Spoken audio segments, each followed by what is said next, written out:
துன்பம் சகித்தவர் துயரடைந்தவர், துன்பம் சகித்தவர் துயரடைந்தவர், இன்னலுற்ற உன்னையே அண்ணலே சளைக்கிறார், இன்னலுற்ற உன்னையே அண்ணலே சளைக்கிறார், துன்புறும் நெஞ்சமே துரிதமாக வாராயோ, துன்புறும் நெஞ்சமே துரிதமாக வாராயோ, அழைக்கிறார் அழைக்கிறாரிதோ, அழைக்கிறார் அழைக்கிறாரிதோ, நீயும் வா உந்தன் நேசர் அவராய் அழைக்கிறாரிதோ, நீயும் வா உந்தன் நேசர் அவராய் அழைக்கிறாரிதோ. இந்த திருச்சபையிலே நாம் இணைக்கப்பட்ட நாள் முதல் இந்த வேதத்தின் மகத்துவங்கள் நமக்கு சொல்லப்பட்டு கொண்டிருக்கிறது. இந்த வேதத்தில் என்ன சொல்லப்பட்டிருக்கிறது, இதற்கும் எனக்கும் என்ன சம்பந்தம், எனக்கும் இந்த வேதத்தில் சொல்லப்பட்டிருக்க தெய்வத்துக்கும் என்ன சம்பந்தம் என்று சொல்லி நாம் பற்பல சூழ்நிலைகளிலே ஆராய்ந்து பார்க்கக்கூடிய தருணங்களை தேவன் நமக்கு கொடுத்திருக்கிறார். இந்த உலகம் எதற்காக உண்டாக்கப்பட்டது, இந்த உலகத்தில் படைக்கப்பட்ட நான் எதற்காக உண்டாக்கப்பட்டிருக்கிறேன், என்னை படைத்த தெய்வம் எப்படிப்பட்டவராக இருக்கிறார், அவரிடத்தில் எப்படி நான் அவரை தொடர்பு கொள்ள முடியும் என்றெல்லாம் நம்முடைய வாழ்க்கையில அநேக காரியங்களை கற்றுக்கொண்டவர்களாக இருந்தாலும், இந்த திருச்சபையில் நாம் வருகிறோம் போகிறோம், இதனுடைய கருத்துக்களை நாம் அறிந்து கொள்ளாமல், இதனுடைய ஆழத்தை அறிந்து கொள்ளாமல் நாம் இந்த உலகத்தில் வாழ்ந்து கொண்டிருக்கிறோம். 2000 ஆண்டுகளுக்கு முன்பதாக இந்த உலகத்தில் இயேசு தெய்வ மைந்தனாக அந்த உலகத்துக்கு வெளிப்பட்டு அவர் தேவனுடைய சாயலை வெளிப்படுத்தினார். அவர் யூத ஜனங்கள் மூலமாக அந்த ரட்சிப்பு யூதர்கள் மூலமாக வருகிறதுன்னு சொன்னபடினாலே அந்த யூத மக்களிடத்திலே அவர் தோன்றினார். அவர் தமக்கு சொந்தமாக அந்த சொந்த ஜனங்களாக பிரித்தெடுக்கப்பட்ட இஸ்ரவேல் மக்களுக்கு பரிசுத்தம், அதுதான் அலங்காரம். அந்த பரிசுத்தம் தான் தேவனுக்கும் மனிதனுக்கும் கிடைக்கப்பட வேண்டிய ஒன்று. இந்த ஆலயத்தில் நீங்கள் அநேக இடங்களை பார்த்திருக்கலாம், நான் பரிசுத்தர் பரிசுத்தர் பரிசுத்தர் என்று சொல்லி. எனக்கு தேவனுடைய ஆலயத்தில் பரிசுத்தமாக்கப்பட்டவர்கள் இருக்கிறார்கள், பரிசுத்தமாகி கொண்டிருக்கிறவர்கள் இருக்கிறார்கள், பரிசுத்தமாக்கப்படுவதற்கு தேவனால் நியமிக்கப்பட்டவர்களும் அழைக்கப்பட்டு இருக்கிறார்கள். இப்படி அழைக்கப்படுவதற்காக ஆண்டு உலகத்தில் இஸ்ரவேல் மக்களத்தில் வரும் பொழுது அவர் ஒரு காரியத்தை சொல்லுகிறார். யோவான் 8ஆம் அதிகாரம் 34ஆம் வசனத்திலே, பாவம் செய்கிறவன் பாவத்துக்கு அடிமையாக இருக்கிறான். அவர் சொல்லுகிறார் 32ஆம் வசனத்திலே, சத்தியத்தையும் அறிவீர்கள், சத்தியம் உங்களை விடுதலை ஆக்கும். அப்போ நாங்கள் ஆபிரகாமின் சந்ததியாக இருக்கிறோம், நாங்கள் யாருக்கும் அடிமைகள் கிடையாது அப்படின்னு சொல்லும்போது ஆண்டவர் அது தெளிவாக விளக்குகிறார். பாவத்துக்கும் தேவனுக்கும் சம்பந்தம் கிடையாது. பாவம் செய்கிற ஒரு மனிதன் தேவனோடு கூட தொடர்பு கொள்ள முடியாது. பரிசுத்தம் இருந்தால்தான் அவரிடத்தில் தொடர்பு கொள்ள முடியும். அப்போ இந்த சுபாவத்தை ஆண்டவர் ஜனங்களோடு சாதாரணமாக பேசுகிறார். பாவம் செய்கிறவன் பாவத்துக்கு அடிமையாக இருக்கிறான். அதுக்கு அடுத்தாப்புல 36ஆம் வசனத்தில் பார்ப்பீங்கன்னா, குமாரன் உங்களை விடுதலை ஆக்கினால் மெய்யாகவே விடுதலை ஆவீர்கள். இந்த விடுதலை என்ற ஒரு வார்த்தை நம்முடைய வாழ்க்கையில ஒவ்வொரு மனிதனுக்கும் கிடைக்க வேண்டிய ஒரு காரியம். இன்றைக்கு இந்திய தேசம் ஆங்கிலேயருடைய ஆதிக்கத்துக்குள்ளே இருந்தது. அந்த ஆதிக்கத்திலிருந்து விடுதலை பெறுவதற்காக, சுதந்திரம் அடைவதற்காக அநேகர் போராடினார்கள். போராடி அந்த சுதந்திரத்தை வாங்கி கொண்டார்கள். அது விடுதலை பெற்றது. இந்திய தேசம் ஆங்கிலேயருடைய ஆட்சியிலிருந்து விடுதலை பெற்றது. சுயமாக ஆட்சி செய்யக்கூடிய ஒரு விடுதலை பெற்றுக்கொண்டது. இன்றைக்கு இந்த உலகத்திலே மனிதன் பாவத்துக்கு அடிமையாக இருப்பது தேவனுடைய சித்தம் அல்ல. ஆகினால இந்த பாவம் ஆபத்தானது. பாவம் மனிதனுடைய எலும்போடு ஒட்டி கொள்ளக்கூடியது. பாவம் தொடர்ந்து பிடிக்கக்கூடியது. இந்த பாவத்திலிருந்து ஒரு விடுதலை கிடைக்க வேண்டும் என்பதற்காக தான் இந்த உலகத்தில் அனுப்பப்பட்டவர் இயேசு கிறிஸ்து. நியாயப்பிரமாணத்தை மீறுகிறது பாவம். நியாயப்பிரமாணத்தை மனிதன் மீறினான், அதுக்கு பிராயச்சித்தமாக பலியும் செலுத்தினான். நிரந்தரமான ஒரு தீர்வு கிடைக்கவில்லை. ஆனால் இன்றைக்கு ஒரே மனிதனுடைய கீழ்ப்படியாமையினாலே எல்லாரும் பாவிகளாக்கப்பட்டது போல ஒரே மனிதனுடைய கீழ்ப்படிதல்னாலே எல்லாரும் நீதிமான்களாக்கப்படுகிற நியமத்தின்படி இயேசு கிறிஸ்துவின் மூலமாய் நமக்கு ஒரு ஆசீர்வாதம், ஒரு ரட்சிப்பு, ஒரு விடுதலை இந்த உலகத்திலே கிடைக்கிறது. 2000 ஆண்டுகளாக ஆண்டவர் செய்து கொண்டிருக்கிற ஒரு காரியம், பாவத்தின் வல்லமையில் இருந்த மக்களை அவர் விடுவித்து கொண்டு இருக்கிறார். இந்த விடுதலை பெற்றிருக்கிறோமா? சுதந்திரத்தின் ஆசீர்வாதத்தை பெற்றுக் கொண்டிருக்கிறோமா? இன்னைக்கு நம்முடைய வாழ்க்கையில நாம் அலசி பார்க்கும் பொழுது எந்தெந்த காரியங்கள் எல்லாம் நம்மை அடிமைப்படுத்தி இருக்கிறது என்பதை யோசித்து பார்க்கும் பொழுது, இந்த வேதத்தின் வார்த்தைகளை நாம் கவனித்து பார்க்கும் பொழுது என்னென்ன பாவங்களில் நாம் பட்டியல் போட்டு சொல்லுகிறது. வெளிப்படுத்தின விசேஷம் 21ஆம் அதிகாரம் 6, 7, 8 சொல்லப்பட்டிருக்கிறது. அன்றியும் அவர் என்னை நோக்கி, ஆயிற்று, நான் அல்பாவும் ஒமேகாவும் ஆதியும் அந்தவுமாய் இருக்கிறேன். தாகமாய் இருக்கிறவனுக்கு நான் ஜீவ தண்ணீரில் இலவசமாய் கொடுப்பேன். ஜெயம் கொள்ளுகிறவன் எல்லாவற்றையும் சுதந்திரத்துக் கொள்வான். நான் அவன் தேவனாய் இருப்பேன், அவன் என் குமாரனாய் இருப்பான். அதுக்கு அடுத்த சென்று பாருங்க. பயப்படுகிறவர்களும் அவிசுவாசிகளும் அருவருப்பானவர்களும் கொலைபாதகரும் விபசாரக்காரரும் சூனியரும் விக்கிரக ஆராதனைக்காரரும் பொய்யர் அனைவரும் 2ஆம் மரணமாகிய அக்னியும் கந்தகமும் எரிகிற கடலிலே பங்கடைவார்கள் என்று சொல்லப்படுகிறது. சுதந்திரவாளிகள் யார்? ஜெயம் கொள்ளுகிறவர்கள். இன்னைக்கு நீங்களும் நான் இந்த பாவத்தை ஜெயிப்பதற்கு நம்மால் முடியாது. ஆனால் நமக்கு உதவி செய்வதற்கு இயேசு நம்மிடத்திலே கேட்கிற ஒரு காரியம், இருதயத்தின் கதவை தட்டுகிறேன், வாசல் படியிலிருந்து கதவை தட்டுகிறேன், திறந்து கொடுத்தால் உள்ளே வருவேன் என்று சொல்லி ஆண்டவர் சொல்லுகிறார். நாம் திறந்து கொடுத்திருக்கிறோமா? இந்த இருதயத்தை திறந்து கொடுத்திருப்போம் என்று சொன்னால் அவர் உள்ளே பிரவேசிப்பார். பலவந்தமாக இருதயத்தின் கதவை உடைத்து விட்டவர் வரமாட்டார். இருதயத்தின் சாவி உங்ககிட்ட தான் இருக்கு. இன்னைக்கு அநேகர் என்ன செய்வாங்கன்னா, ஒரு கன்வென்ஷன் கூட்டம் கலந்து கொள்ளும் போது அங்கே இந்த சுவிசேஷம் சொல்லப்படும். சுவிசேஷத்தை சொல்லப்படும் போது கண்டிப்பாக எனக்கு இந்த விடுதலை தேவை, இந்த ரட்சிப்பு தேவை, பாவத்திலிருந்து விடுதலை தேவை, பரிசுத்தம் தேவை. என்னன்னு சொன்ன, பரலோகத்திலே தேவனோடு கூட வாழ்கிற வாழ்க்கை நித்தியமானது. அந்த நித்தியத்துக்கு பரிசுத்தம் என்கிற வல்லமை தேவை. ஆகினாலே ஏற்றுக்கொள்ளக்கூடிய ஒரு மனம் திறக்கிற ஒரு காரியம் காணும். இதை குறித்து வாலிப நாட்கள் நாங்கள் சிந்திக்கும் பொழுது இருதய கண்ணாடின்னு ஒரு புஸ்தகம் இருக்கு. இந்த இருதய கண்ணாடியில் இருதயம் படம் போட்டிருக்கோம். இருதயத்துக்குள்ள நிறைய பொல்லாத விலங்குகள் இருக்கும். இந்த பொல்லாத விலங்குகள் உள்ள இருந்து அவனுடைய கிரியைகளில் துன்மார்க்கமான காரியங்களை செய்ய சொல்லிக்கொண்டே இருக்கும்.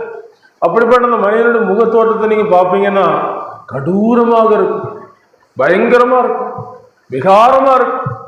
சமாதானத்துக்கு அங்க வாய்ப்பே இல்லை, சந்தோஷத்துக்கு வாய்ப்பே இல்லை. கொடூரமான ஒரு தோற்றம். இது பாவத்துக்கு அடிமைப்பட்ட மனிதனுடைய ஒரு தோற்றம். இந்த இருதயம் திறந்து கொடுக்கப்படும் போது மேலிருந்து ஒரு பரிசுத்தாவிக்கு உவமையாக சொல்லப்பட்டிருக்கிற புறாவை போல ஒரு வெளிச்சமான ஒரு பரிசுத்தாவினுடைய வல்லமை இங்கே இறங்கும் போது இந்த இருதயத்துக்குள்ள ஒரு சமாதானம். இந்த விலங்குகள்லாம் வெளியே போயிடும், இருதயத்தை விட்டு வெளியே போயிடும். வெளியே போன ஒரு பாவத்திலிருந்து ஒரு விடுதலை.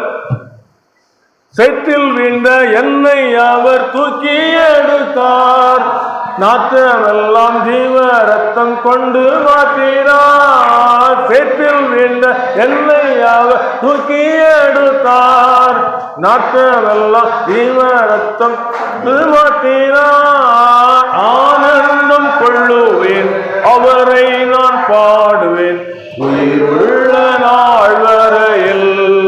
அல்லேலூயா. ஆனந்தம் கொள்ளுவேன், அவரை நான் பாடுவேன், உயிருள்ள நாள் வரையில். இப்போ இந்த இருதயத்துக்குள்ள ஒரு வெளிச்சம் வந்துட்டு பார்த்துருங்க. பழைய மனிதன் சொல்லப்படுகிற அந்த மனிதனுடைய வாழ்க்கையில ஒரு மாற்றம் வந்து விட்டது. ஒரு புது சிருஷ்டி, ஒரு ரட்சிக்கப்பட்ட ஒரு சந்தோஷம், ரட்சிப்பின் சந்தோஷம் வந்த உடனே அவனுக்குள்ள எப்படி இந்த சந்தோஷத்தை சொல்கிறேன்னு சொல்லி அது தாங்க முடியாத ஒரு பெரிய பரம சந்தோஷம். இதுவரைக்கும் நான் வாழ்ந்த வாழ்க்கையில் எனக்கு இப்படி ஒரு நிம்மதி கிடைக்கலையே, இப்படி ஒரு சந்தோஷம் கிடைக்கலையே, இப்படி ஒரு சமாதானம் கிடைக்கலையே. இன்னொரு புஸ்தகம் இருக்கு பார்த்துருங்க, மோட்ச பிரயாணி. அந்த மோட்ச பிரயாணிங்கிற புஸ்தகத்தில் ஜான் பனியன்கிறவர் எழுதியிருப்பார். நம்ம எல்லாரும் மோட்சத்துக்கு பிரயாணப்படுகிறவங்க, மோட்சத்துக்கு பிரயாணப்பட்டு போய் கொண்டிருக்கிறோம். நமக்கு தெரிஞ்ச வழியில் போய்கிட்டு இருக்கோம். எல்லாருடைய நினைவுகளும் மோட்சத்துக்கு போகிறேன், ஆண்டவருடைய ராஜ்யத்துக்கு போகிறேன், அவர் என்னை ஏற்றுக்கொள்வார் என்று சொல்லி அந்த ஒரு எண்ணத்தோடு என்னிடத்தில் வருகிற ஒருவரையும் புறம்பே தள்ளுதல்னு சொன்னதுனால எல்லாருக்கும் எண்ணமே நான் பரலோகத்தான் போய்கிட்டு இருக்கிறேன் என்ற ஒரு எண்ணத்தில் நம்ம என்ன செஞ்சுட்டு இருக்கோம். ஆலயத்துக்கு வர்றோம், ஜெபம் பண்ணுறோம், போய்கிட்டு இருக்கிறோம். ஆனால் அந்த இருதயத்துக்கு தான் அந்த நம்பிக்கை நிச்சயம் தெரியும். அப்போஸ்தலனாகிய பவுல் இயேசு கிறிஸ்துவை ஏற்றுக்கொள்ளும் என்பதாக சபையை பாழாக்கி கொண்டிருந்தார். சடுதியில் பட்ட பகல ஒரு வெளிச்சம் வந்து சந்திக்கப்பட்ட போது, நீ துன்பப்படுத்துகிற இயேசு நானே, நீ துன்பப்படுத்துகிற இயேசு நானேன்னு சொன்னவனே, ஆண்டவரே நீர் யார் அப்படி கேட்கிறான். கேட்கும் போது அவர் சொல்றாரு, நீ என்னை துன்பப்படுத்திக்கிட்டு இருக்கிறான் அப்படின்னு சொன்ன. என்ன செய்யணும்? என்னை பற்றும் விசுவாசத்தினாலே பாவ மன்னிப்பையும் பரிசுத்தமாக்கப்பட்டு சுதந்திரத்தையும் சொல்லும்படி உன்னை அனுப்புகிறேன் என்று சொல்லி அவர் அனுப்பும்போது, அவர் அனுப்பப்பட்டு அங்கே பிரசங்கம் பண்ணுகிறாரு. வெகு மனத்தாழ்மையோடும் தேவனுடைய ராஜ்யத்தை சுதந்திரத்துக் கொள்வதை குறித்து தெளிவாக வீடுகள் தோறும் வெகு மனத்தாழ்மையோடு கண்ணீரோடும் சொன்னேன்னு சொல்றாரு. எல்லாருடைய காரியத்துக்கும் நான் குற்றமற்றவன், சொல்ல வேண்டியெல்லாம் சொல்லிட்டேன். நீங்க உங்களை ரட்சிக்கப்படுறது எல்லா பக்கத்தையும் சொல்லிவிட்டேன். எப்படி இயேசுவை தேடணும், எப்படி இயேசுவை ஏற்றுக்கொள்ளணும், எப்படி மனம் திரும்பணும், எப்படி அவருடைய பிள்ளைகளை வாழணும் எல்லாம் சொல்லிட்டேன். எனக்கு நான் சுத்தமா இருக்கிறேன். ஏன்னு சொன்னா இசைக்கெல்லாம் ஒரு காரியத்தை தீர்க்கதரிசிக்கு ஆண்டு சொல்வாரு, நீதிமான் பாவம் செஞ்சுக்கிட்டு இருந்தான்னா அவனை எச்சரிக்கணும். நீ பாவம் செஞ்சுக்கிட்டு இருக்கான், சாகவே சாவாய், ஏதேன் தோட்டத்தில் சொன்ன வார்த்தை. அப்புறம் துன்மார்க்கனை பார்த்தா அதே வார்த்தை தான் சொல்லணும். சொன்னா அவங்க மனம் திரும்பினா அவங்க நினைச்சிருவாங்க, பிழைச்சிக்கிடுவாங்க. இன்னைக்கு பிழைச்சிக்கிட்டதுனாலதான் இந்த சத்தம். அந்த மோட்ச பிரயாணி போய்கிட்டே இருப்பான், திடீர்னு ஒருத்தன் வருவான், எங்க போறான்? மோட்சத்துக்கு போறேன். மோட்சத்துக்கு போனா எப்படி போனான்? கொஞ்சம் இப்படி இந்த பக்கமா திரும்பி போ அப்படின்னு சொன்ன உடனே அவன் வேற பக்கமா போவான். அப்போ அவனுக்கு அந்த நம்பிக்கை இருக்காது. திருப்பி யோசிப்பான், சிலுவை நோக்கில போச்சோன்னாங்க, சிலுவையில் தானே இயேசு கிறிஸ்து என் பாவத்தை மன்னிக்கிற இடம் அப்படின்னு சொல்லி திரும்பி வந்து சிலுவை நோக்கி போவோம். சிலுவை கிட்ட போன உடனே அந்த சிலுவை நோக்கி பார்க்கும்போது அவருடைய முகரூபம் அந்த கேடு அடைந்தது. இந்த கேடு அவருடைய ரூபத்தை நம்ம எண்ணாமற் போனோம். எல்லாரும் வழி தப்பி அவனவன் தன் வழிகளில் போனோம். நம்ம எல்லாருடைய அக்கிரமத்தை அவர் மேல் சுமரப்படினார். நமக்கு அவர் அடிக்கப்படுகிற ஆட்டுக்குட்டியை போல சத்தமிடாதிருக்கிற, மயிர் கத்தரிக்கிறதாக சத்தமிடாதிருக்கிற ஆட்டை போல சத்தமிடாதிருந்தார். அவர் அடிக்கப்பட்டார், நொறுக்கப்பட்ட சிலுவையில் தங்கினார். நோக்கி பார்க்கும் பொழுது, சிலுவை சுமந்தராய் சீசராகுவோம், சிலுவை சுமந்தராய் சீசராகுவோம், சிந்தை வாழ்விலும் தாழ்மை தரிப்போம், நிந்தை சுமப்பேனும் சந்தோஷம் கொள்வோம். இயேசு தாங்குவார், அவரே சுமப்பார், ஒரு போதும் கைவிடவே மாட்டார். ஒருபோதும் கைவிட மாட்டார். நீங்க ஏற்றுக்கொடுங்க, இயேசுவை ஏற்றுக்கொள்ளுங்க. உங்க வாழ்க்கையில ஆத்தும ரட்சிப்புக்கு அவர் என்றைக்கும் துணையாக இருப்பார். இன்னைக்கு இந்த உலக வாழ்க்கையில ஒரு விவசாயி ஒரு வீட்டில் அநேக கோழிகள் அடை வச்சு குஞ்சுகளை பொறிக்க வச்சுக்கிட்டு இருந்தார். அப்போ ஒரு நாள் அந்த அடகாத்த குஞ்சுகள்லாம் திடீர்னு பொறிச்சு வெளியே வருது. வெளியே வந்து மேய்ஞ்சிக்கிட்டு இருக்கும்போது எல்லா குஞ்சுகளும் அந்த கோழி காட்டுற இறைய சாப்பிட்டுக்கிட்டு இருக்கு. ஒரே ஒரு குஞ்சு மட்டும் கொஞ்சம் வளர ஆரம்பித்தோடனே கொஞ்சம் அப்படி உயர பறக்கும், கொஞ்சம் அப்படி கீழே வந்துடும். இப்படி பறக்க ஆரம்பிக்கும், பிறகு கீழே வந்துடும். கொஞ்ச நாள் ஆச்சு, பறந்து மேலே போயிடுச்சு. அப்ப எப்படி அது மேலே போச்சுன்னா அது கழுகு குஞ்சினுடைய ஒரு முட்டை. இதே போல இன்றைக்கு இயேசு கிறிஸ்துவனுடைய பிள்ளைகள் எப்படி நாம் பறந்து போக முடியும், பறந்து போக வேண்டும், அதற்குரிய ஆயத்தம் என்ன என்பதை இந்த பூமியிலே அவர்கள் சிந்தித்து கொண்டிருக்கிறவர்களாகவும், எதெல்லாம் விட்டாச்சுன்னு பறக்க முடியும் அப்படிங்கிறதுனால அதையெல்லாம் சிந்திக்கிறவர்களாகவும் கழுகு எங்க வசிக்கிறதுன்னா உயரத்தில் வசிக்கிறது. அப்படி ஆண்டவருடைய பிள்ளைகளும் கர்த்தரால் மீட்கப்பட்டவர்கள் ஆனந்த களிப்புடன் பாடி சீயோனுக்கு வருவார்கள். நித்திய மகிழ்ச்சி அவர்கள் தலையின் மேல் இருக்கும்.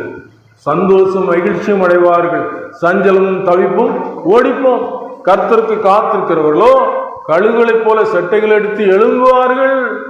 அதான் நடக்க போகுது. ஆயிற்று அப்படின்னு சொல்றாரு. இந்த உலகத்துல எல்லா காரியங்களும் நிறைவேற்ற அக்கிரமம் மிகுதியாவதுனாலே அநேகருடைய அன்பு தணிந்து போகும் என்ற வார்த்தை நிறைவேறி இந்த காலங்கட்டிலே நாம் போய்கொண்டிருக்கிறோம். சுபாவ அன்பில்லாதவர்களாய், தேவ பக்தியின் வேஷத்தை தரித்து கொண்டு அதன் பலனை மறுதளிக்கிறவர்களாய், நல்ல கனி கொடுக்கிறோம் என்று சொல்லி கெட்ட கனி கொடுக்கிறவர்களாய் இருப்பார்கள். அவருடைய கனிகளினாலே அவர்களை அறிவீர்கள் என்று சொல்லி ஆண்டவர் இயேசு சொல்லி இருக்கிறார். இயேசு கிறிஸ்து சவுக்கு எடுத்துக்கிட்டு ஆலயத்துக்கு வரும்போது காசுக்காருடைய பலையெல்லாம் கவிழ்த்து, என்னுடைய வீடு ஜெப வீடு, இதை கல்லறுப்புங்க ஆக்காதுங்கன்னு சொல்லி சவுக்கு எடுத்து அடித்தார். அது காரணம் என்ன? பக்தி வைராக்கியம். எல்லா ஜனங்களும் ஜெபம் பண்றதுக்கு அந்த ஆலயம், ஜெபத்தின் மூலமாக தேவனோடு கூட உறவு வைத்துக் கொள்ளுகிற ஒரு காரியத்தை ஆண்டு நமக்கு தந்திருக்கிறபடினாலே இந்த திருச்சபையில் வந்து ஜெபிக்கும்போது நம்முடைய ஜெபம் எப்படிப்பட்டதா இருக்குது. சிலுவை சுமந்த ஆண்டவர் நோக்கி பார்க்கும்போது அவர் நமக்காக மரணத்தை ருசி பார்த்தார். மரணத்தை ஜெயிப்பதற்கு மனிதனுக்கு சக்தி இல்லை. ஜீவ காலமெல்லாம் மரண பயம் இது நம்மை அடிமைப்படுத்தி வைத்திருக்கிறது. ஆகையினால இதை ஜெயிப்பதற்கு, ஜெயித்து தருவதற்கு இயேசு இந்த உலகத்தில் வந்தார். ஜெயித்து தந்து விட்டார்.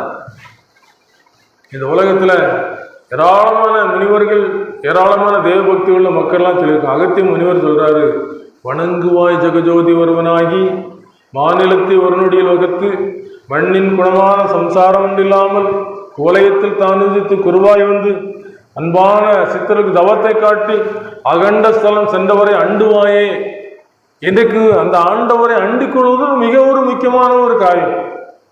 ஆண்டவரை அண்டிக் கொண்டால் பறந்த ஒரு வாலிப தங்கச்சி வாலிப நாட்கள் ஆண்டை ஏற்றுக்கொண்டு ஆண்டுடைய ரட்சிப்பு பெற்றுக்கொண்டு ரட்சிப்பு நிச்சயத்தோடு கூட இருந்ததுனால மரண நேரம் வரும்போது அந்த வாலிப தங்கச்சி சொல்லியிருக்காங்க, என் கால் மாட்டிலையும் என் தலக்கு மாட்டிலையும் தேவதூதர்கள் வர ஆரம்பிச்சாங்க. ஒரு மகிமை வெளிப்படுத்தினாங்க.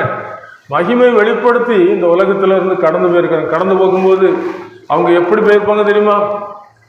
மேகங்கள் நடுவே வாழி பிறக்கும் பூதங்கள் பூதங்கள் கடந்து வரோம் தூதர்கள் கோட்டங்கள் சூழ்ந்து நிற்கும். பறந்திடுவேன் நான் பறந்திடுவேன் பறந்திடுவேன் நான் பறந்திடுவேன். வானத்தில் வானத்தில் நடுவானத்தில் இயேசுவின் கைகளில் நான் இருப்பேன். பரமன் இயேசுவின் புன்னகை முகம் என் கண்களில் உள்ளத்தில் நிறைந்து நிற்கும். என் கண்களில் உள்ளத்தில் நிறைந்து நிற்கும். சந்தோஷமாக நம்ம உலகத்துல இயேசு கிறிஸ்துவை விசுவாசித்து சொந்த இரட்சகராக ஏற்றுக்கொண்டதுனால, ஏற்றுக்கொண்டவர்கள் எத்தனை பேர்களோ அத்தனை பேர்களும் தேவனுடைய பிள்ளைகளாகும்படி அதிகாரம் கொடுத்தார். யாரெல்லாம் இயேசுவை மனதில் ஏற்றுக்கொண்டிருக்கிறாங்களோ, இயேசு கிறிஸ்துவோட சிலுவை பாடுகளோடு ஐக்கியப்பட்டிருக்கிறாங்களோ அவங்களுக்கு ஆண்டவர் கொடுக்கிற ஒரு நிச்சயம், ஒரு ஆசீர்வாதம் என்னவென்று வேதத்தில் அடிப்படையில் சாட்சிகளோடு கூட பார்க்கும்போது, இந்த உலகத்துல கண்ணு மூடும்போது என்னுடைய ஆத்மா எங்க இருக்குது? தேவனுடைய சமூகத்துல. ஒரு கல்லை சிலுவையில் கடைசியில் கேட்ட அந்த நேரத்துல, மரணம் வரப்போகுங்கிற நேரத்துல அவனுடைய ராஜ்யத்தை குறித்தவன் நம்பிக்கையோடு கூட என்ன செய்யறான்? கேட்கிறான், ஆண்டவரே உடைய ராஜ்யத்துல வரும்போது அடியனை நினைத்தருளும். ஒரு அருமையான பாட்டியம்மா. அந்த பாட்டியம்மா அந்த உலகத்துல வேறு மார்க்கத்தை சார்ந்தவங்க திடீர்னு மறித்துட்டாங்க. மறித்து சில மணி நேரத்துக்கு பிறகு அவங்க உயிர் வந்துட்டு, என்னோடு கூட வேலை பார்த்த சகோதரர் ஊழியத்துக்கு போகும்போது இந்த பாட்டி பார்த்துருக்காங்க. பார்த்து அவங்க கண்ட காட்சி என்ன, நீ மறித்த போது கண்ட காட்சி என்ன, வணங்கின தெய்வம் இருந்துச்சுது. அப்போ வணங்கின தெய்வத்துக்கிட்ட அந்த ஜோதிமயமாக இருக்கல அந்த இடத்துக்கு நான் போகணும், அந்த சொர்க்கத்துக்கு போகணும், அந்த உன்னதமான இடம், அந்த நல்ல இடத்துக்கு போகணும்னு சொல்லி கேட்டேன். அதை கொடுக்கறதுக்கு எனக்கு அனுமதி கிடையாது. பூமியில் என்ன வேணாலும் கேளு, தந்தையெல்லாம் அங்கே தர்றதுக்கு எனக்கு அனுமதி இல்லை அப்படின்னு சொல்லிட்டான். அப்போ அது கொடுக்கறதுக்கு யாருக்கு வல்லமை, யாருக்கு அதிகாரம்னு சொல்லி கேட்கும்போது சிலுவை காமிச்சு இந்த சிலுவையில் பாடுபட்டு மரித்தாரலாம், அவருக்கு தான் அந்த ராஜ்யத்தை கொடுக்கக்கூடிய ஒரு வல்லமை அப்படின்னு சொல்லிட்டான். சொல்லி இந்த அம்மா உயிரோட இருந்துச்சு. இப்போ நீங்கள் அந்த பாடிட்டு இந்த ஊழியக்காரர் கேட்குறாங்க, நீங்கள் ரட்சிப்பு பெற்றீங்களா, அந்த சிலுவை நோக்கி பார்த்தீங்களா, சிலுவையில் இயேசு கிறிஸ்து உங்களுக்காக பாடுபட்டதை நீங்கள் யோசித்து பார்த்தீங்களா? இல்லை, எனக்கு முடியல, எனக்குள்ள அந்த ஆவி இருக்கு, எனக்குள்ள இந்த ஆண்டவருக்கு இடம் கொடுக்க முடியல. ஆத்துமா எங்கே போகுது? இந்த உலகத்தில் வாழ்ந்து மனுஷன் உலகம் முழுவதையும் ஆதாயப்படுத்தி கொண்டாலும் தன் ஜீவனை நஷ்டப்படுத்தினவருக்கு லாபம் என்னங்கிற அந்த வார்த்தைக்கு பதில் சொல்ல முடியாம மனுஷன் தன் ஆத்மாவுக்கு ஈடாக, தன் ஜீவனத்துக்கு ஈடாக என்னத்தை கொடுப்பான்? ஒன்றும் கொடுக்க முடியாது. இன்னைக்கு ஆண்டவருடைய சமூகத்தில் வந்திருக்கிறோம், உங்களுடைய இருதயத்தை கொடுப்போமா? இருதயத்துக்குள்ள வாசம் பண்ணுகிற ஆண்டவர். உலகத்துல எல்லா மனிதரும் எப்படி போறாங்க தெரியுமா? மரண நதி வேகமாய் நம் நடுவில் ஓடுதே, ஐயோ மானிடர்கள் யாவரையும் வாரி கொள்ளுதே. மரண நதி வேகமாய் நம் நடுவில் ஓடுதே, ஐயோ மானிடர்கள் யாவரையும் வாரி கொள்ளுதே. மாட மாளிகை கூட கோபுரம் எல்லாம் போச்சுதே, மாட மாளிகை கூட கோபுரம் எல்லாம் போச்சுதே, ஐயோ மாயம் உடம்பு மண்ணில் போய் புகுந்து கொள்ளுதே, ஐயோ மாயம் உடம்பு மண்ணில் போய் புகுந்து கொள்ளுதே.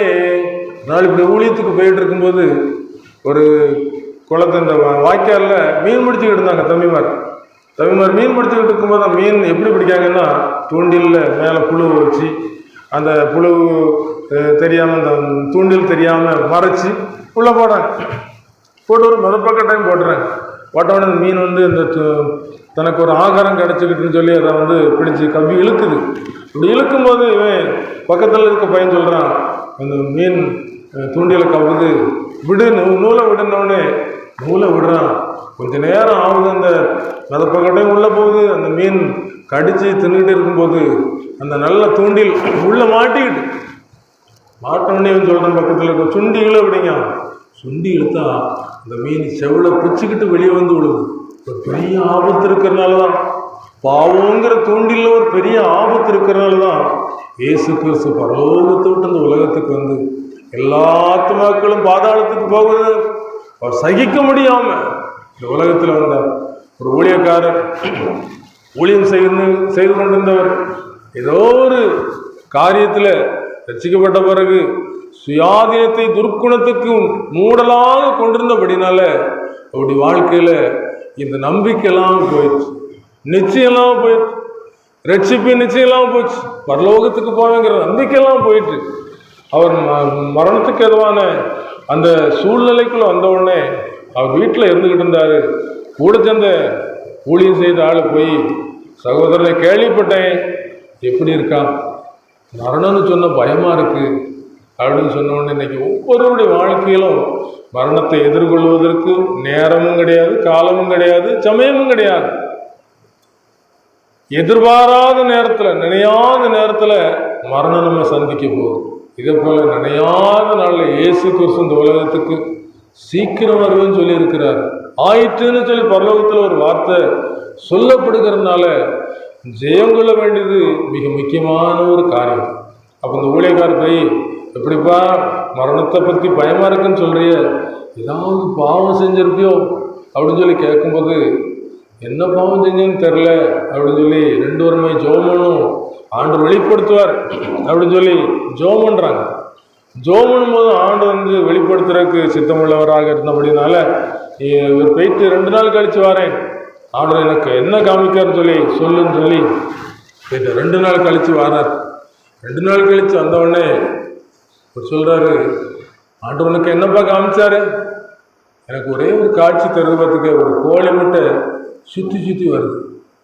அப்போ எந்த ஒரு மனுஷனும் ஒரு பாவம் செஞ்சிருந்தா அந்த பாவம் பரலோகத்தை அடைச்சிருது, தேவனுடைய சமூகத்தை மறைச்சிருது. பாவங்கிறது காரியம் பரிசுத்தத்தை இழக்க செய்திருது. உடனே சொன்னார், என்னப்பான்னு சொல்லி கேட்கும்போது பக்கத்து தோட்டக்காரன் இப்படி சொன்னான், இது மாதிரி செஞ்சாச்சுன்னா நல்ல விளைச்சல் இருக்குன்னு சொன்னான், அதனால் கொடுத்துட்டேன், காசை கொடுத்துட்டேன். இப்போ எனக்கு அது பயமாக இருக்குது, எனக்கு கஷ்டமாக இருக்குன்னு சொல்லி சொன்ன உடனே திருப்பி வாப்பா, பாவத்தை மன்னிக்கிறதுக்கு அவருக்கு தான் அதிகாரம் உண்டு. ஏன்னு சொன்னால் கையங்கலமாக கொண்டு விட்டு மோசே நியாயப்பிரமாணத்தின கல்லறிஞ்சு கொள்ளன்னு சொல்லி கொண்டு சொல்லும்போது அவர் குனிஞ்சி தரையில் எழுதினார். எழுதிட்டு உங்களில் பாவம் இல்லாதவன் முதலாவது கல்லறிய கடவுன்னு சொன்னார். எல்லாரும் குனிஞ்சி தரையில் எழுத பார்த்தாங்க. அவன் செஞ்ச பாவத்தை ஆண்டவர் எழுதின உடனே கள்ளக்கிழப்பட்டு போய் ஓடிட்டாங்க. ஆண்டவர் கேட்குறாரு, சரியே உண்மையில் ஆக்கணைக்குள்ளாக தீர்க்க நினைத்தவர்கள் ஒருத்தரும் ஆக்கணைக்குள்ளாக தீர்க்கவில்லையான்னு சொல்லி கேட்கும்போது இல்லை ஆண்டவரே அப்படி. அப்போ அவரும் சொல்கிறார், நானும் நீ ஆக்கணைக்குள்ளாக தீர்க்கல, நீ இனி பாவஞ்சார் வார்த்தையோடு ரட்சித்து அனுப்புகிறான்னு சொல்லி இந்த விதமாக அவங்க கூடி ஜெபம் பண்ணி மன்னிங்கன்னு சொல்லி கேட்டவுடனே பாவம் மன்னிக்கப்படுது. மன்னிக்கப்பட்ட பிறகு இப்போ எப்படிப்பா இருக்கா சொல்லி கேட்டவுடனே பட்டணம் தெரியுதுப்பா, மாட்சி மிகும் மோட்ச நகர் மகிமையன் சொல்வேன், மாட்சி மிகும் மோட்ச நகர் மகிமையன் சொல்வேன், அந்த மங்களம் சேர் மாளிகைக்குள் எப்போ சேருவேன், அந்த மங்களம் சேர் மாளிகைக்குள் எப்போ சேருவேன், பட்டணத்து வீதியெல்லாம் சுத்த பொன்னாமே, பட்டணத்து வீதியெல்லாம் சுத்த பொன்னாமே, அங்கே பாடுவோரும் ஆடுவோரும் கொடா கோடியே, அங்கே பாடுவோரும் ஆடுவோரும் கொடா கோடியே, முத்துமய மாயிலங்கும் பட்டணமது, முத்துமய மாயிலங்கும் பட்டணமது, நமது முன்னோரெல்லாம் போயிருக்கும் பட்டணமது, நமது முன்னோரெல்லாம் போயிருக்கும் பட்டணமது. இந்த விதமாக இந்த திருச்சபையிலே வாழ்ந்தவர்கள் அங்கே வானம் திறந்திருக்கிறதை பார்த்து வெளிப்படுத்தி சென்றிருக்கிறாங்க. மகிமை, இந்த மகிமைக்கு தான் ஆண்டவர் மகிமையை பூமிக்கு கொண்டு வந்தார். இன்னும் அடுத்த மாதத்துல நம்ம என்ன செய்ய போகிறோம், கிறிஸ்துமஸ் கொண்டாட போகிறோம். கிறிஸ்துமஸில் அங்கே தேவதூதர் வந்து அந்த வெளிச்சத்தை பார்த்த உடனே அந்த மேய்ப்பர்கள் எல்லாரும் பயந்தாங்க.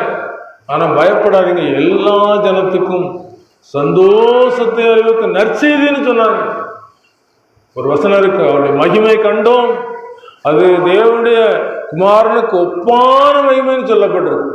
அந்த மகிமை மருதூர் மலையில இயேசு கிறிஸ்து வஸ்திரம்லாம் வெண்மையாக வெளிச்சமாயிற்று, அப்படி சூரியன் முகன் சூரியனை போல பிரகாசித்துன்னு சொல்லப்படுது. இதே காட்சி வெளிப்படுத்தல் இருக்கு.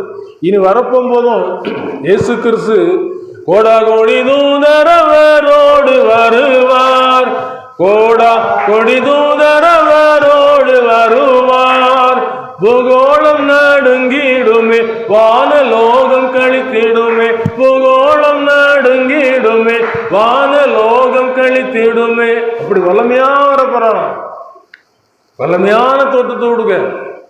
நீங்க சூரியனை பார்க்கறத பார்க்க முடியல, சூரியனை படைத்த தெய்வம் இந்த உலகத்துக்கு வரப்போகிறார். அவர் வரும்போது என்ன செய்வார்னா, அவருக்கு சொந்தமானவர்கள் அவருக்கு புகழ்ச்சியாக மீட்கப்படுவார்கள், மீட்டு கொண்டு போயிடுவார். ஒரு இமைப்பொழுதில் மீட்டு கொண்டு போயிடுவார். ஆயத்தம் இருக்கிறோமா? ஆயத்தங்கிறது எது தெரியுமா? மணவாளன் வர்ற சத்தம் தூரத்தில் கேட்கும்போது வெடி போடுவாங்க. இங்கே மண வீட்டார் நினைச்சுவாங்க, மணப்பெண் வீட்டார் அலங்கரித்து ஆயத்தப்படுத்தி மணவாளன் வந்துட்டாரு ஆயத்தப்படுங்க என்று சொல்லி ஆயத்தப்படுத்துவாங்க. எப்படி அலங்காரம்? இந்த உலகத்தில் உள்ள அலங்காரம் இந்த உலகத்தோடு மாறிப்போகுது. ஒரு சின்ன வயசுல ஒரு தோற்றம், வாலி வயசுல ஒரு தோற்றம், முதிர் வயதுல ஒரு தோற்றம். ஆனால் மறையாத தோற்றம் என்ன? பரிசுத்தம் என்ற ஒரு தோற்றம் இந்த இருதயத்துக்குள்ள பொன்னை போல விளங்குவேன்னு சொல்லி யோபு சொல்றாரு. சோதித்த பிறகு நான் பொன்னை போல விளங்குவேன். இதே போல இன்றைக்கு நம்முடைய வாழ்க்கையிலே இயேசு கிறிஸ்து நம்மை ஒரு சொந்தமானவர்களாக, சொந்த மனவாட்டியாக ஏற்றுக்கொள்ள வரப்போகிறார். இயேசுவுக்காய் எல்லா பாடும் எங்கும் சகித்த, இயேசுவுக்காய் எல்லா பாடும் எங்கும் சகித்த, சுத்த பரிசுத்தரெல்லாம் துள்ளி சாடி பாடுவார். சுத்த பரிசுத்தரெல்லாம் துள்ளி சாடி பாடுவார். அவர்கிட்ட போகும்போது எவ்வளவு சந்தோஷமா இருக்கும். இனி அவர்கள் பசி அடைவதும் இல்லை, தாகம் அடைவதும் இல்லை, வெயிலாவது உஷ்ணமாக அவர்கள் படுவதும் இல்லை. ஆட்டுக்குட்டியானவரே ஜீவ தண்ணீருள்ள ஊற்றாண்டைக்கு அவர்கள் நடத்துவார். அவர் சந்தோஷமா இருப்பாங்க, மகிழ்ச்சியா இருப்பாங்க. மகிழ்ச்சிக்கு செய்ய வேண்டிய ஒரே ஒரு காரியம், சிலுவையை நோக்கி பாருங்க. இயேசு கிறிஸ்து 2000 ஆண்டுகளுக்கு முன்பதாக நமக்காக பட்ட பாடுகளை நினைத்து பாருங்க. சிலுவை நோக்கி பார்க்கும்போது ரட்சிப்பு ஏன்னு சொன்ன பழைய ஏற்பாட்டில் கொள்ளிவாய் சர்ப்பங்கள் ஆண்டவர் அனுப்பும்போது, கொள்ளிவாய் சர்ப்பம் யாரெல்லாம் கடிக்குதோ அவங்களையும் செத்து போறாங்க. மோசேட்ட வந்து முறையிடுறாங்க, நாங்கள் என்ன செய்யறது?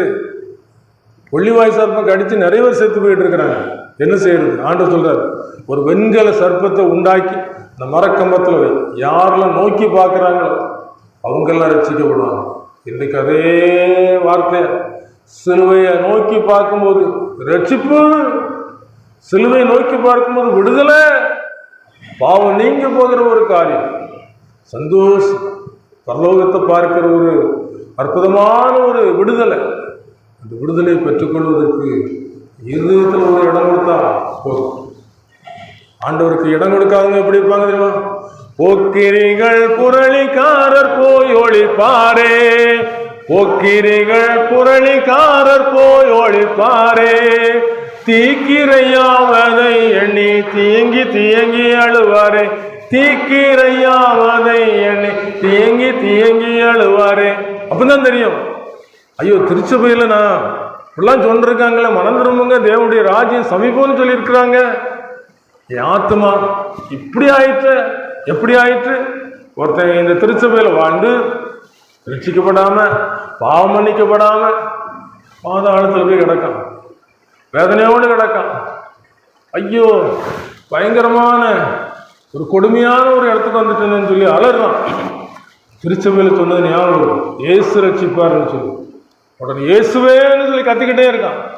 இயேசுவேன்னு கத்திக்கிட்டு இருந்தவனே அந்த சத்தம் பரலோகத்துக்கு கேட்குது. ஏன்னு சொன்னா பரலோகத்தின் கீதங்களும் நம்ம நிச்சயம் வதைக்கும்னு சொல்லி சொல்லப்பட்டிருக்கிறது.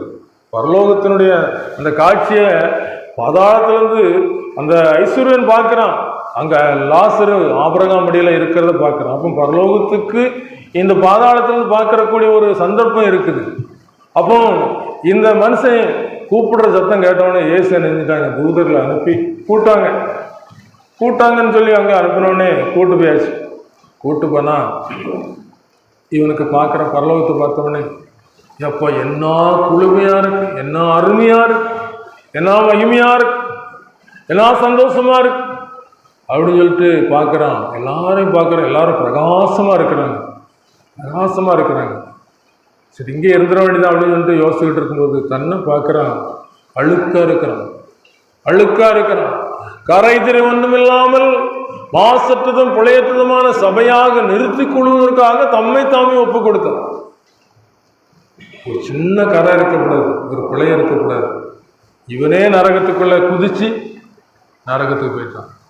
பாருங்க, பரலோகத்துக்கு போகணும்னு சொன்னாலும் அதுக்குரிய ஆயத்தம் இல்லைன்னு சொன்னா கதை அவ்வளவுதான்.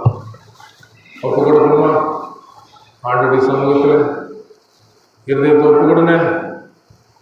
ஏன்னு சொன்னா நம்மளை ஓட்டுற மாலுமி சரியா இருந்தா சரியா செல்ல வேண்டிய இடத்துக்கு கொண்டு சேர்த்துருவாங்க. இங்கிலாந்துல ஒரு கப்பல் வந்துகிட்டு இருந்துச்சு, துறைமுகம் பக்கத்தில் இருந்தவொடனே தீப்பிடிச்ச உடனே எல்லாரும் நிறுத்தப்படுறாங்க. மாலுமி அறையில தீப்பிடிச்சிட்டு அவ்வளவுதான், ஆயிரக்கணக்கானவங்க அந்த கப்பலில் போயிட்டு இருக்கிறாங்க. இனி அவ்வளவுதான் அப்படின்னு சொல்லி நினைக்கும் போது அந்த மாலுமியுடைய ஒரு திறமை, அர்ப்பணிப்பு. செத்தாலும் பரவாயில்ல, சுக்கானை பிடிச்சுக்கிட்டு அப்படியே கொண்டு துறைமுகத்தில் சேர்த்துட்டாங்க. துறைமுகத்தில் போய் ஆயிரக்கணக்கானவர் தப்பி வந்து மாலுமியாரே பார்க்குறாங்க. மாலுமி கறிக்கட்டையா இருக்கிறார். இந்த மாலுமி எங்களுக்காக தன் ஜீவனை கொடுக்காவிட்டால், இந்த இயேசு கிறிஸ்து எனக்காக சிலுவையில் மரிக்காவிட்டால் விடுதலை இல்லை, பாவ மன்னிப்பு இல்லை, பரலோகம் இல்லை. காலமோ செல்லுதே, மாலிவமும் மறையுதே, எண்ணமெல்லாம் வீணாகும், கல்வியெல்லாம் எண்ணாகும். மகிமையில் இயேசுவை தரிசிக்கும் நேரத்தில் அந்த நாள் நல்ல நாள், பாக்கிய நாள். அந்த நாள் நல்ல நாள், பாக்கிய நாள். நல்ல நாள், பாக்கிய நாள். ஒப்பு கொடுத்தேன் ஆண்டவருக்கு, கன்வென்ஷன் கூடத்தில் ஒப்பு கொடுத்தேன். எனக்கு பரலோகம் வேணும்னு ஆசைப்பட்டேன். இருதயத்தை அவருக்கு ஒப்பு கொடுத்தேன். என் ஆத்மாவில் பிழைச்சிக்கிட்டேன். நல்ல வேளை பரலோகத்துக்கு வந்து சேர்ந்துட்டேன். அன்னைக்கு சொல்லுவீங்க, இன்னைக்கு ஒப்பு கொடுத்து பாருங்க. ஒரு லதா மங்கேஷ்கர் அவங்க காலத்தில் ஜோமோன்றவங்க போய் இயேசுவங்களை நேசிக்கிறாங்க.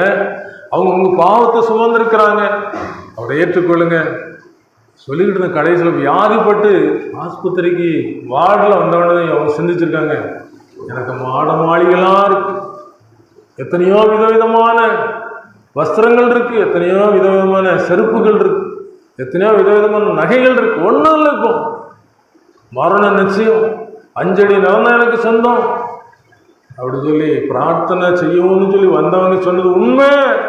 இந்த உலகத்தை விட்டு நான் பிரிய போது உண்மை. கருணையின் அழைப்பினால் மரண நேரம் வருகையில் சொற்றத்தார் சூழ்ந்திட, பற்றுள்ளோர் கதறிட, மகிமையில் இயேசுவை தரிசிக்கும் நேரத்தில் அந்த நாள் நல்ல நாள், பாக்கிய நாள். அந்த நாள் நல்ல நாள், பாக்கிய நாள். பேதுரு, பவுல், யோவான் எல்லாரும் அங்க நினைச்சவங்க காணப்படுவாங்க. ஐஸ்வரன் சம்பவத்துல ஐயோ பாதாளத்துல வேதனைப்படுறனே, இந்த லாசரு பூமிக்கு அனுப்புங்க. 5 பேர் இருக்காங்க என்ன போல வாழ்ந்துகிட்டு இருக்காங்க, அவங்க திருந்தணும், சொர்க்கத்துக்கு வரணும், பரலோகத்துக்கு போகணும். சொல்லுங்க, அனுப்ப முடியாது. பூமியில சொல்றதுக்கு மோசையும் இருக்காங்க, தீர்க்கதரிசிகளும் இருக்கிறாங்க. அவங்க சொல்லட்டும். உலகமானது சுயஞானத்தினால் தேவனை அறியாதிருக்கையில் பைத்தியமாய் தோன்றுகிற பிரசங்கத்தினாலே விசுவாசிகளை ரட்சிப்பதற்கு பிரியமாயிற்று. ஒப்பு கொடுப்போமா?